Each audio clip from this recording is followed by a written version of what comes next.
Okay, so today I wanted to talk a little bit about the Puma Future and the overall Future line in general. And if it's something that, have we lost sort of the original DNA of what these boots used to be?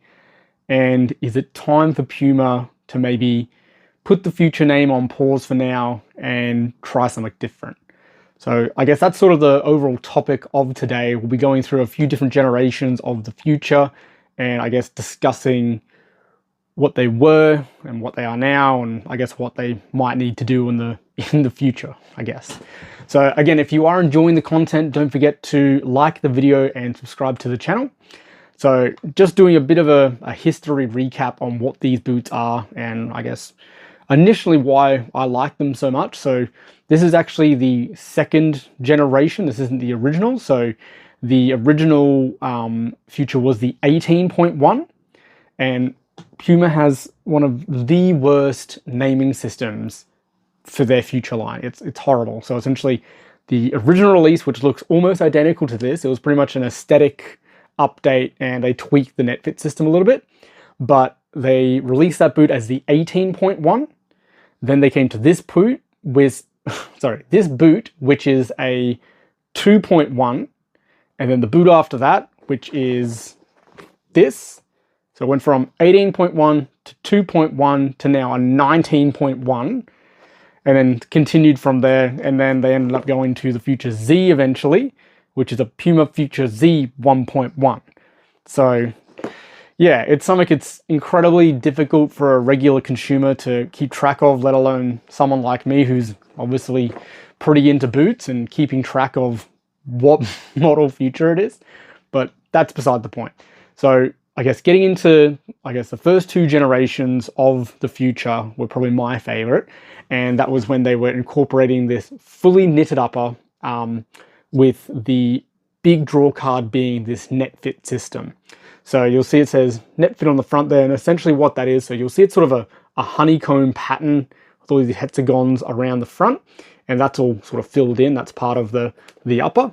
And on the side, it's actually a physical net, like a knit essentially, that you can have all these different lace loops and everything go through. So it's all through that midfoot. There's a support piece of synthetic there as well, and then back to the net fit system again. So it really did allow you to lace really far back if you wanted to have a little bit more lockdown, sort of pick your own runner's loop back there, and then really customize how you wanted these boots laced up, set up. If you wanted them to be a little bit more narrow, or certain pressure points that you might have been getting, you could customize this to however you wanted it. And there were some really fun tutorials of different ways to lace them up and zigzag patterns and everything like that. And yeah, it was something that was very original, which I think was something very cool with this boot. And it was really, really comfortable. For those who haven't felt these in hand before, I actually liken them to this, the Nike skin upper. It's a very similar sort of honeycomb Nike skin effect. I would still say the Nikes are softer and a little bit more plush, but a very similar feel out of these. So it was from that generation where we were getting a lot of high cut boots, and then this sole plate was used a lot through the Puma range at the time. So those green and white boots just there, the Puma 1, had the exact same sole plate. They also used that sole plate on the Puma King Platinum as well. So not a bad sole plate, quite long studs. You could kind of get away with it on AG, being that the percentage of them were chronicle, but maybe a little long in the front, and the rear ones were fine. They wouldn't sort of latch in too much, but a really comfortable boot, a really nice upper, but a really, really unique sort of lacing system up the top there that really allowed you to customize. You could wear them laceless as well, but wasn't really the point. And yeah, I sort of liked them enough. I got them in this sort of crazy sort of safari camo colorway as well, which I think looks absolutely crazy. So the only thing I did find with these ones is I did get a little bit of separation with that net fit right at the end, just because of the amount of tension that lace pulls. But again, really awesome looking boot and really, really comfortable. So I really did like the sort of first two generations, and then when we came to this boot, so this is the 19.1, I feel like they took a really big step back in the net fit system and also the quality of the synthetic as well. So you can see how sort of, again, like soft and plush that upper is. And then this upper, like, it's actually sharp on some of these points. And you can really feel and see how much you got to sort of push that in. And it was something that you really had to work to try and break this upper in to get it to feel even half as nice as the previous gen. And then you can see the net fit system, so it had a bit of an evolution. So just putting the boots side by side, so you can see how much smaller all the black dot section is than what we were offered, and how deep it went, how far down it went, how far back it went.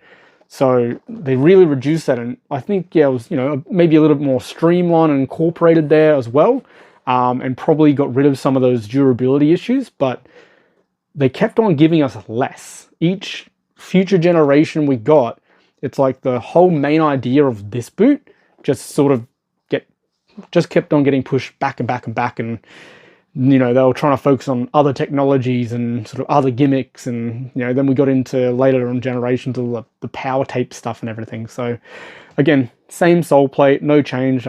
This is in a baller colorway, which was sort of a designer collaboration that they did. So black boot with the sort of white and then the chrome sole plate looks really good. And again, they'll probably just live on the shelf because I don't really like this upper. It's far too stiff and not really an enjoyable experience. Like I said, you've got to put hours into these to break them in. And then moving on from that, so we moved past sort of the Future and this net fit system, and then we came into the Future Z 1.1, horrible naming system. And then again, like it just wasn't something super desirable. Like, we went from having the most amount of customization and lacing options we've ever seen on a boot to literally almost the least amount of lacing options you can have with still having laces and not going into a fully laceless boot. We had a crossover there, a really long crossover in the middle, and then one at the top. That's it. No option to change where the lace holes or anything. You're basically lucky if you had lace holes on this boot. And then essentially we'll go into still a knitted upper. Again, they just kept on sort of making the wrong moves. Like, again, you can see how like stiff it is and like how it folds a bit funny, and like it's not very soft. Like, again, with time it did soften up a little bit, but if you grab one of these, it's so much more pliable than what these are. And their whole thing with this boot was that mid-foot compression band being like to lock your foot in, and it was meant to go around the entire boot to really lock in that midfoot to make it feel, like it was, stuck onto your foot, and was going to give you really good lockdown. Which, again, you did get a sensation of that compression around your foot, but again, just the rest of the boot just wasn't very interesting. They did a slight update to that sole plate, where they sort of changed some positions of studs and went to this sort of half moon shape and went to this like Z-shaped or Z-shaped sole plate. But again, it's, I think, a boot that's very forgetful in their history. And I guess that's sort of where we're looking at now. And I honestly haven't gone and purchased another Future since this boot, because I've been keeping a very close eye on all the reviews out there and opinions of people that, they know their boots, and how disappointing people have been with, the Future 7 and the Future 8, especially our current Future 8 that we have out with the heel especially. I did try them on in store, and yeah, it was shocking just how bad they are, in my opinion, at least. Again, if it works for your foot, fantastic, but I think there's better options out there. And I think that sort of leads us into like what this boot is completely gone, and the Future idea. And I get it if they're trying to use Future as like always looking forward and always innovating, but I think it doesn't have an identity. And I think a lot of people these days are buying boots that they can pick up and go, yep, this is a, that's an F50, the messy one, or, that's a Predator, or, that's a Mercurial, or, a Tiempo, even like, again, with the Tiempo Legend 10 being fully synthetic now. I still see a lot of people playing that boot just because they go, oh, it's a familiar silo and it's a Tiempo. So that's sort of why I wanted to bring the Predator out. Like, I think Puma needs to try and find something like this. Like, a lot of people have brought up before, like the Evo Power line being probably one of their most popular power boot, control boot lines that they've had. And again, like that Pred 24, Pred 25 rode the wave of this mania look and shape coming back. And, the fold over tongue, this iconic look, everyone, you hold that up and everyone knows what that boot is. Everyone goes, yep, that's a Predator. And when you wear these, everyone's like, that's a Predator straight away.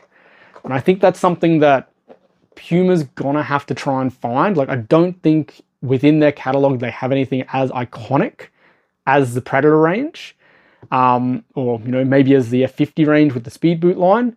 But I just think it's something where the Future has lost the identity that it was sort of originally came out with, and what it was doing, and how innovative it was.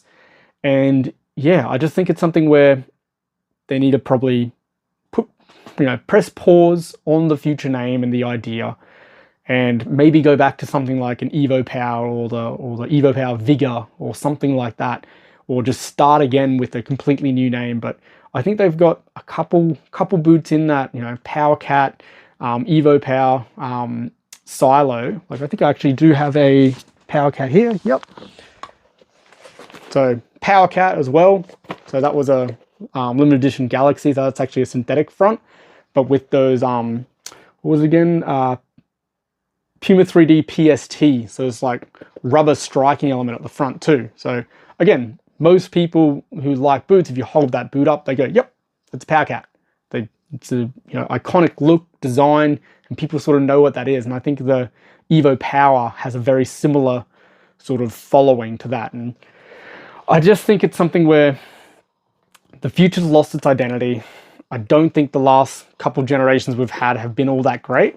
And I think if they do follow something like Adidas and try and find some sort of, brand recognition in one of their silos and push that again, I think that'll help, people sort of come back to the boot a little bit. Obviously, they can't just rename it and everyone's going to love it. They have to make a better product than what they're doing now. And I think if they just make it a clean slate and start again, or take some inspiration from those older boots like the Evo Power or the Power Cat, something like this, and then build from that, I think that's probably a better direction for the Future to go, rather than what we have right now. So yeah, I'd really like to hear your comments down below as well, because I think it's something just no one's really interested in the Future, and the line's just sort of suffering. And yeah, I just think it's something that the identity's gone, and they can make a much better boot if they start again, or take some inspiration of some previous generation boots that they've had. So yeah, that's essentially the video today. A bit of a history recap on the Future and what they were and where we are now. And again, if you are enjoying the video, don't forget to like the video and subscribe to the channel for some more content. And yeah, like I said, leave your thoughts down there, and we will see you on the next one. Thank you very much. Bye.